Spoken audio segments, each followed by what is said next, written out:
Hello বন্ধুরা, কেমন আছো সবাই? আশা করতেছি ভালো আছো। আমাদের সম্পূর্ণ নতুন একটি ব্লগে তোমাদেরকে স্বাগতম। সত্যি আজকে ব্লগটি সম্পূর্ণই আলাদা। আজকে হচ্ছে আমি ঠাকুরের ভিডিও করেছি, আর তার সাথে কিছু কথা বলবো তোমাদের সাথে। আসলে মনের ভাব প্রকাশ করার জন্য এটা ভালো একটা প্ল্যাটফর্ম, এখানে মনের ভাব প্রকাশ করা যায়। তো আজকে কথা বলবো কর্মফল নিয়ে। কর্মফল পেতেই হয়, তাই না? কর্মফল পেতেই হয়। তুমি যা কর্ম করবে, আমি যা কর্ম করব, এই ফলটা 2 দিন আগে হোক আর পরে হোক আমরা পাবই। কারণ কর্মফল থেকে কেউই নিস্তার পাবো না। তুমি আমি কি করেছি সব কিছু ভুলে যাই, কিন্তু ঈশ্বর কিছুই ভুলে না। ঈশ্বরের কাছে সবাই সমান। তাই সঠিক সময়ে সঠিক কর্মফল কি করেছি, সেটা প্রাপ্ত আমরা কি সব পেয়ে যাই। কি বলো? কর্মফল পেতেই হয়, কর্মফলের কোনো নিস্তার নাই। ভালো কর্ম করলে ভালো কর্ম পাওয়া যায়, আর খারাপ কর্ম করলে খারাপ কর্মের ফল পাওয়া যায়। কি বলো তোমরা সবাই? তো কর্মফল যেমন কর্ম তেমন ফল। আমরা আসলে জেনে বুঝে না বুঝে, ভালো মন্দ না বুঝেও অনেক সময় অনেক খারাপ কর্ম করে থাকি। কিন্তু ঈশ্বরের কাছে প্রার্থনা করা, ঈশ্বরের কাছে ক্ষমা চাওয়ার মাধ্যম হচ্ছে পুজো দেওয়া। তো আমরা যদি ঠাকুরকে পুজো দিয়ে ভক্তি শ্রদ্ধা মনে ঈশ্বরের কাছে আরাধনা করি যে ঠাকুর, আমি ভুল করেছি, আমাকে ক্ষমা করে দাও। আমি জেনে শুনে কোনো ভুল করে থাকলে, না বুঝে কোনো ভুল করে থাকলে আমাকে ক্ষমা করে দাও। আর জেনে শুনে তো কেউ কখনো ভুল করে না বা করতে চায় না। তাহলে কিছুটা অন্তত আর ঠাকুরের কাছে সবাই সমান। ঠাকুর কখনোই তার সৃষ্টির জীবদের শাস্তি দিতে চায় না, কারণ আমরা আমাদের নিজের কর্মফলে শাস্তি পেয়ে থাকি। প্রতিদিন চলতেছি, সব স্বাভাবিক জীবনযাপন, তার মধ্যে ভুল অনেক করে থাকি। কি বলো বন্ধুরা? ভুলের তো কোনো শেষ নেই। তাই সুন্দর করে পুজো দিয়ে ফুল জল দিয়ে কিন্তু ঠাকুর সন্তুষ্ট। ঠাকুর বলেনি আমাকে অনেক বেশি ভোগ দাও, প্রসাদ দাও, অনেক কিছু দাও।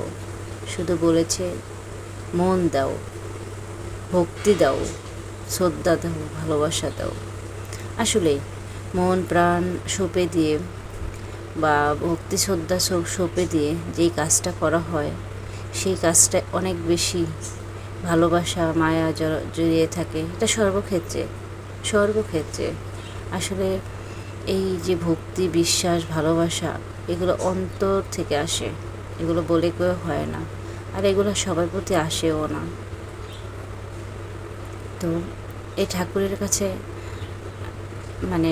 মনে মনে সবসময় বলি, ঈশ্বর ভুল করলে ক্ষমা করে দিও, সঠিক পথে নিয়ে এসো। তো আমার শাশুড়ি মা পুজো দিয়েছিল, তো সে অনেক সুন্দর করে পুজো দেয়, খুব সুন্দর, অনেক সময় নিয়ে, তারপরে অনেক সময় নিয়ে সুন্দর করে পুজো দেয়। তো আমি ঠাকুরকে বলবো, ঠাকুর তুমি আমার শাশুড়ি মার মনের কামনা পূর্ণ করো, তাকে সুস্থ রেখো। সে পায়ে ব্যথায় অনেক কষ্ট করে, তাকে ভালো রেখো, আর সবাইকে ভালো রেখো ঠাকুর। এই পৃথিবীতে মানুষ আসলে কত পরিশ্রম, শুধু কত কিছু না করে, দেখলে মাঝে মধ্যে ভীষণ কষ্ট হয়, কিন্তু আসলে কিছু করার থাকে না। আমি যখন একা থাকি বাসায়, তখন আমার ঠাকুরের সাথে বেশি কথোপকথন হয়, খুব কথোপকথন হয়। আসলে মানুষের মধ্যে ওই রকম হয় না, এটা স্বাভাবিক। একা থাকলে তখন কিন্তু ঠাকুরের সাথে ভীষণ কথাবার্তা হয়। তো দেখো, এরকম পুজো দেওয়া থাকলে ফুল, যতটুকুই পারে ফুল, ফল, জল, ভক্তি, শ্রদ্ধা, তারপরে হচ্ছে এই যে আগরবাতিটা জ্বলতেছিল, প্রদীপ মানে ধরানো, এরকম দেখলে ভক্তি শ্রদ্ধায় মনটা ভরে যায়, ভীষণ ভালো লাগে। মন্দিরে গেলে তো ভীষণ ভালো লাগেই, কিন্তু সবচেয়ে বড় মন্দির হচ্ছে মানুষের মনের ভিতর। মন পবিত্র থাকলে সব পবিত্র। আর ঘরের ভিতরেই কিন্তু পুজো দেওয়া হয়। আমি মনে করি যেটা বাবা মা শ্বশুর শাশুড়ি এরাই হচ্ছে বড় মন্দিরের জায়গা। এদেরকে ভালোবাসলেই সব ভালোবাসা। কিন্তু সত্যি কথা বলতে যাদের মনটা এরকম সরল, তাদের বাস্তব জীবনটা এরকম হয় না। আমার মতে শ্বশুর শাশুড়ি আর বাবা মা এরা বড় মন্দির। এদেরকে ভালো রাখতে পারলেই সব কিছু ভালো। লাখ লাখ টাকা, কোটি কোটি টাকা মন্দিরে যদি দেই, তাহলেই যে আমি অনেক ধর্মপরায়ণ, বিষয়টা এটা না। আমি আমার শ্বশুর শাশুড়ি বাবা মাকে ভালোবাসতে পারলেও কিন্তু অনেক বড় মন্দিরের কাজ করা। কি বলো বন্ধুরা? অনেকেই কিন্তু দেখবেন যে বাবা মার সাথেও থাকে না, বাবা মাকে দেখতেও পারে না, কিন্তু তারা এই মন্দিরে ওই মন্দিরে এত টাকা ডোনেশন দিয়েছে, কি তাই না? তো আমার মনে হয় না তাতে পূর্ণ হবে, কারণ সবচেয়ে বড় মন্দির হচ্ছে বাবা মা। তো বাবা মা অনেক কষ্ট করে আমাদেরকে এই পৃথিবীতে এনেছেন, লালন পালন করেছেন, তাদের ঋণ কোনো দিন শোধ করা যাবে না, যায়ও না।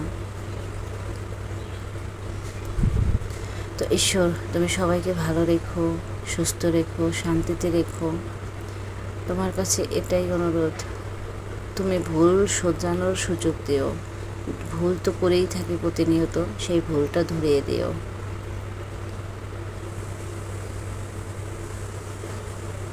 মনটা খুব ভরে যায়। এই ভিডিওটা ছিল বৃহস্পতিবার এটা পুজো দেওয়া হচ্ছিল তখনকের। তো আসলে আমার খুব ভালো লেগেছিল দেখে, তাই ভিডিও করেছিলাম। তো ভালো লাগলে লাইক কমেন্ট শেয়ার করবেন, পাশে থাকবেন।